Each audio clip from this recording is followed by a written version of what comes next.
ભુજિયા ડુંગર ઉપર ભુજંગદેવ ખેતરપાળ દાદાના મંદિરે આજે પૂજન બાદ મેળો યોજાયો હતો। મહારાણી પ્રીતિદેવીની સૂચના અનુસાર પૂજા અર્ચના કુંવર ઇન્દ્રજીતસિંહ જાડેજાના હસ્તે સવારે 9:30 કલાકે કરવામાં આવી હતી।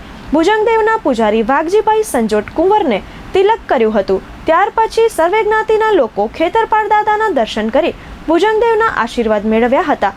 ઈસવીસન 1729માં અમદાવાદના શેર બુલંદ ખાને 50,000ના લશ્કર સાથે ભુજ ઉપર ચડાઈ કરી હતી। કચ્છના મહારાઓ દેશળજીના કુંવર લખપતજી અને રોહા જાગીરના ઠાકોર જીયાજીના સરદારી હેઠળ શેર બુલંદ ખાનના લશ્કર સાથે ભુજિયા ડુંગર ઉપર ધમાસાણ યુદ્ધ થયું હતું। તે વખતે જયપુરથી 9,000 નાગા બાવાની જમાત બલુચિસ્તાનમાં હિંગલાજ માતાજીની યાત્રાએ જતા હતા અને ભુજમાં વિસામો લીધો હતો।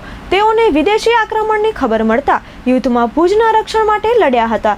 રોહા જાગીરના ઠાકોર જીયાજીએ લડાઈ દરમિયાન શેર બુલંદ ખાનની તલવાર છીનવી લીધી અને શેર બુલંદ ખાનને મારી હરાવ્યો। તે શુભ દિવસ શ્રાવણ સુદ નાગપંચમીનો હતો। ત્યારથી આ વિજય મહોત્સવ દર વર્ષે ઉજવવામાં આવે છે।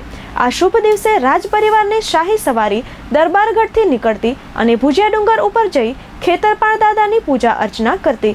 ઈસવીસન 1948 પછી આ પરંપરા ચાલુ છે। યુવરાજ કુંવર ઇન્દ્રજીતસિંહ જાડેજાએ ચંચળ ન્યૂઝ સાથે વાત કરતા આ અંગે માહિતી આપી હતી। આજરોજ પવિત્ર શ્રાવણ માસનો નાગપંચમીનો દિવસ એટલે કચ્છના લોકો માટે એક ઐતિહાસિક દિવસ છે। નાગપંચમના દિવસે આપણે વિજય મેળવ્યો હતો। 1730માં જ્યારે અમદાવાદથી શેર બુલંદ ખાને ભુજ ઉપર હુમલો કર્યો ત્યારે ભુજના તમામ જ્ઞાતિના લોકોએ બલિદાન આપ્યું છે અને કચ્છમાં પધારેલા નાગાબાવાની જમાતે પણ આપણી સાથે યુદ્ધમાં રહી અને આપણે વિજય મેળવ્યો છે। આજે આપના માધ્યમ દ્વારા કચ્છના અંતિમ મહારાવ શ્રી પ્રાગમલજી ત્રીજા 1948 સુધી જે રાજાશાહી હતી ત્યારે શાહી સવારીની હિસાબે અને ત્યારે પણ પૂજા અર્ચના થતી અને 1948 પછી લોકશાહીમાં પણ કચ્છના અંતિમ મહારાવ શ્રી પ્રાગમલજી ત્રીજા દ્વારા આ પરંપરા નિભાવવામાં આવી છે અને મહારાવ શ્રી આજે આપણી વચ્ચે નથી એ બહુ દુઃખદ છે, પણ આજે પણ કચ્છના મહારાણી પ્રીતિદેવી જે ઐતિહાસિક પરંપરાઓ છે એ નિભાવી રહ્યા છે અને એમના પોતે અથવા એમના પ્રતિનિધિ દ્વારા આ પૂજા અર્ચના કરાવતા રહે છે।